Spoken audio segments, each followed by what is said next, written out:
No way. Honestly, I was not familiar with you guys' game. To be honest with you, this was an incredible performance for Norway. Everybody was at their A game except Odegaard. Everybody for this Norway national team played very well except Odegaard. Odegaard was Odegaard was the weapon fashion against Norway tonight. Yes, Norway won 2-1, but Odegaard was awful. He was awful. Hi! For a Premier League player, one of the best Premier League midfielder, you still up that kind of performance in a match that your team was at the top of the game. You drop that kind of performance, 6.5 rating. 6.5 rating. Musa played only 45 minutes. He has 6.3 rating. Sorot played only 45 minutes. He has 6.2 rating. But Odegaard that played 95 minutes, even in fact 100 minutes. Odegaard that played 100 minutes because there were about 10 minutes extra time in this match. Odegaard that played 100 minutes has 6.5 rating. That is how terrible he was in this match. That is how terrible he was in this match. But every other player for Norway was basically unplayable. All of them, they absolutely controlled that midfield. I could not even see Casemiro. I could not even see Bruno Guimaraes and any other person that played that midfield for Brazil today. Norway basically controlled the entire game. They controlled the tempo of the game from the beginning of this match to the final whistle. That is how brilliant they played today. That is how well Norway played today. And then in Haaland, I was shouting on top of my lungs, pass the ball to Haaland, cross the ball, cross the ball. You have a player like Haaland in your team, and you cannot cross ball. You cannot give him a proper pass. Nothing. The boy was basically frustrated, especially in that first half. Nothing came to him. Nothing came to him. Pass the ball to him. Throw the ball to him. Play the ball in between defenders, in between Brazilian defenders. Then if Erling Haaland could not beat them with pace, then you will not do it again. But they keep passing the ball from one end to the Odegaard was basically turning around like Clara, like 18-wheeler Clara.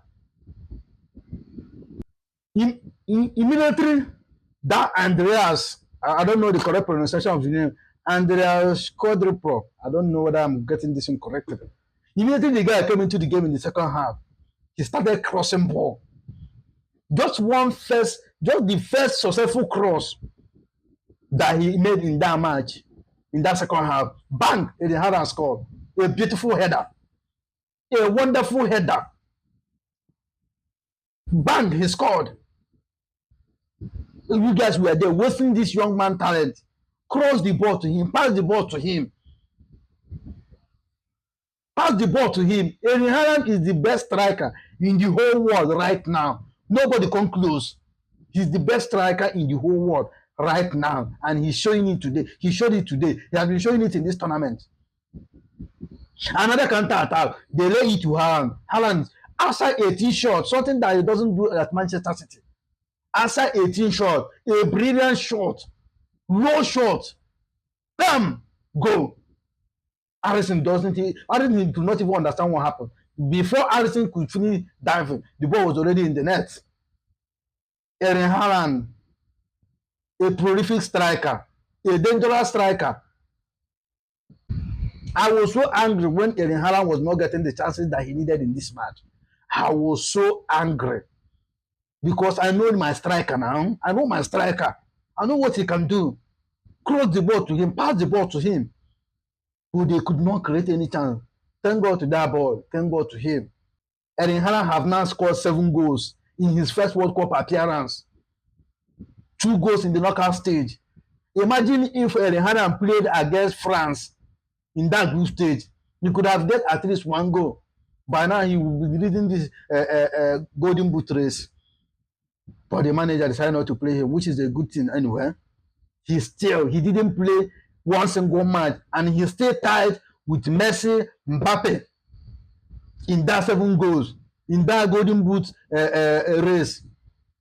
That is a striker right there. You don't need plenty chances. What you need is just 1 or 2 chances You bury the game, and he certainly buried the game today.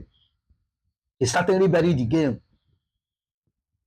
What an incredible performance from Eden Haran.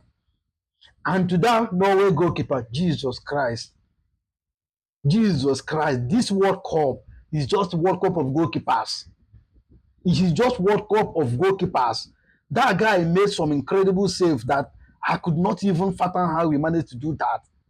Even in the dying minute of this game, this guy made 4 saves, like 4 incredible saves.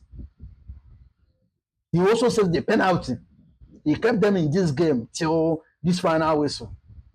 Congratulations to Norway. They actually surprised everybody tonight.